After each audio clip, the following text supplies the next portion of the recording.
El descubrimiento de la cueva y la entrada de Sautuola se debió producir por un agujero que debía estar aquí bastante vertical.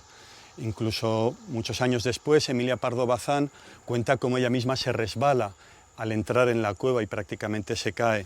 Se hace una trinchera que corta estos bloques y esta capa de costra estalagmítica que se ha formado aquí, primero para facilitar las investigaciones y después esto se amplía de nuevo en los años 50 del siglo XX para permitir la cómoda entrada de los visitantes a la cueva de Altamira, que progresivamente desde el descubrimiento el número de visitantes iba en aumento y se trata de satisfacer ese deseo por conocer Altamira y poder hacer un acceso razonable para cualquier persona.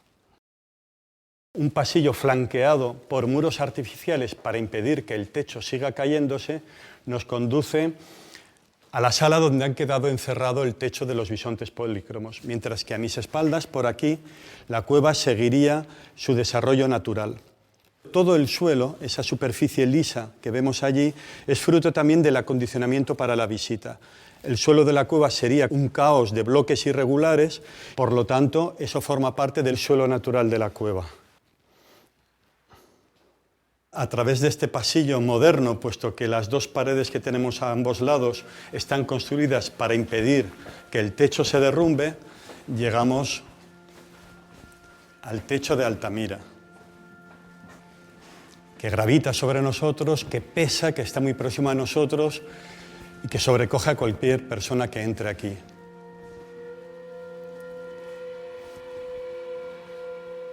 Hay una veintena, casi una treintena de grandes figuras, de grandes bisontes, cada uno representado en una actitud. Poco después del conjunto de la manada de bisontes polícromos, fue realizado este bisonte dibujado solo en negro. Los trazos de carbón se aprietan y se hacen intensos o el carbón se difumina para dibujar todo el volumen del animal. Está trazado al carboncillo, con una técnica que alguien utilizó aquí hace 17.000 años y que no volvemos a utilizar en el ámbito cultural de Europa o del Mediterráneo prácticamente hasta el Renacimiento, con los dibujos preparatorios, o en el Barroco, con las grisallas. Es decir, la técnica del carboncillo que nos permite crear el volumen, las luces y las sombras y el volumen de esta figura, estaba en manos de quienes crearon estas figuras, en las manos y en la inteligencia creadora de estas personas, y sin embargo dejamos de utilizarla y no la recuperamos hasta época histórica. O esta cierva, vemos muy bien la cabeza, las patas, el vientre, y vemos cómo aquí este relieve que se hace coincidir con el vientre parece sugerir la idea de preñez y por lo tanto de fecundidad.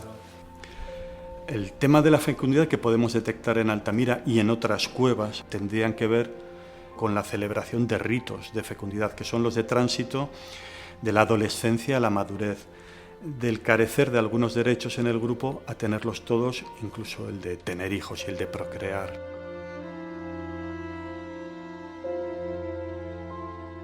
¿Qué otros temas? No lo sabemos, todos trascendentes, todos representados a través de muy pocos animales y de muy pocos signos que varían de una época y de una región a otra.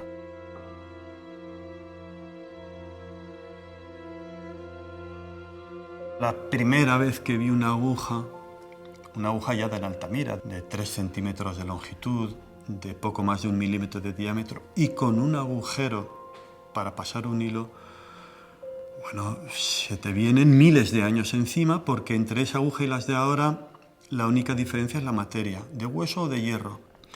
Esa tan pequeñita procede de las excavaciones de Altamira, pero también encontramos agujas que cosían con esa aguja, pues pieles apenas curtidas, bueno, en función de lo que fueran a coser, el instrumento adecuado, por ejemplo, para hacerse las suelas de una bota hace 15.000 años o hace unos meses en Siberia, es la tecnología de más éxito en la humanidad. Llevamos 20.000 años utilizando agujas para hacer el mejor vestido. El mejor vestido de hace 20.000 años se hacía con una aguja, y no sé si el mejor, pero el más caro se hace con una aguja, porque solo con una aguja y a mano una americana puede tener los botones desabrochables, y eso es caro.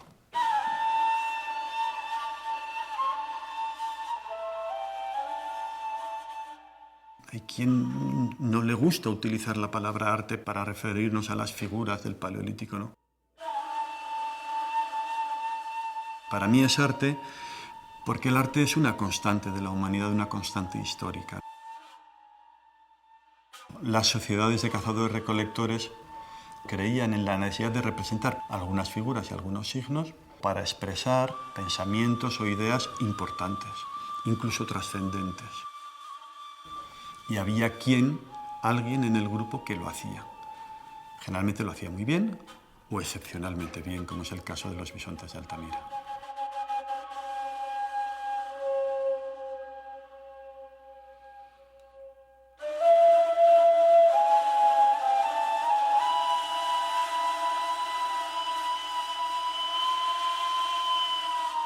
En la misma época, alguien está haciendo sonidos con un hueso de ave con 5, 6 o 7 agujeros.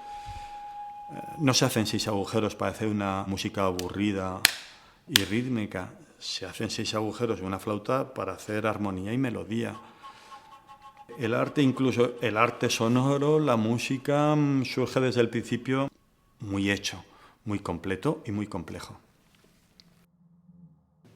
Y ahora pensemos que este conjunto espectacular de grandes figuras naturales y de grandes figuras abstractas fue la primera obra del arte de las cavernas en ser descubierta por Marcelino Sanz de Sautuola. Pensemos que la viveza de estos colores, la magnitud, la fidelidad al natural, la exactitud en la reproducción de las figuras sorprendió a todos menos a él, que hizo un análisis científico exhaustivo de lo que estaba reproducido en el techo, identificando al bisonte extinto en Europa desde hace miles de años. Y algo muy importante, calificando esto de paleolítico, es una de las primeras personas que utiliza esa terminología en España para hablar de la remota antigüedad de esto, y lo califica de arte. Pero es que el término de arte que aplica Sautuola tardó mucho en aplicarse para aquellos primeros humanos sapiens creadores de estas figuras.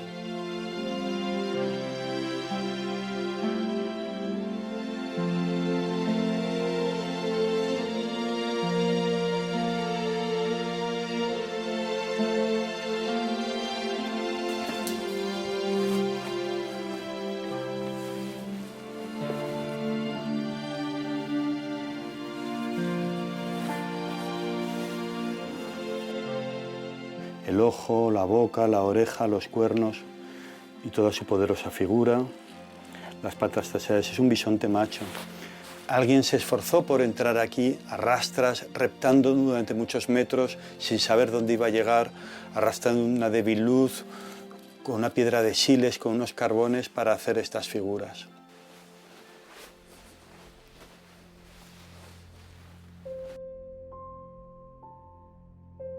Alguien hace unos trazos y de repente esa roca se transforma en un rostro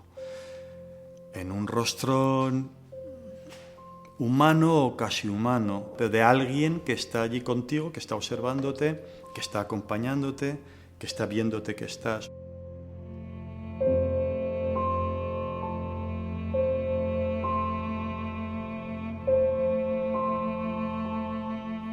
Y al salir unos metros más allá, volveremos a ver a otro ser que ha estado con nosotros, que nos ha estado acompañando, observando, que quizá nos anime a salir al exterior. De nuevo alguien trascendente se convierte en aparente para todos aquellos que vinieran a este punto de la cueva.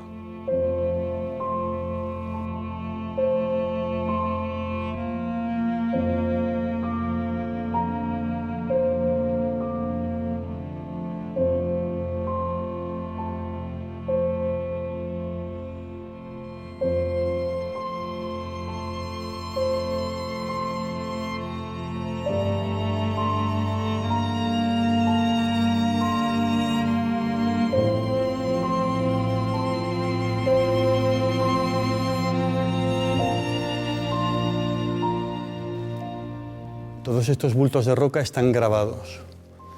Y lo más emocionante de este lugar es que aquí hemos encontrado el instrumento con que alguien estuvo grabando. Hace 18 o 20.000 años alguien dejó esa lámina de siles allí. La había utilizado para grabar o pensaba utilizarla para seguir grabando. La dejó y la olvidó o lo dejó conscientemente.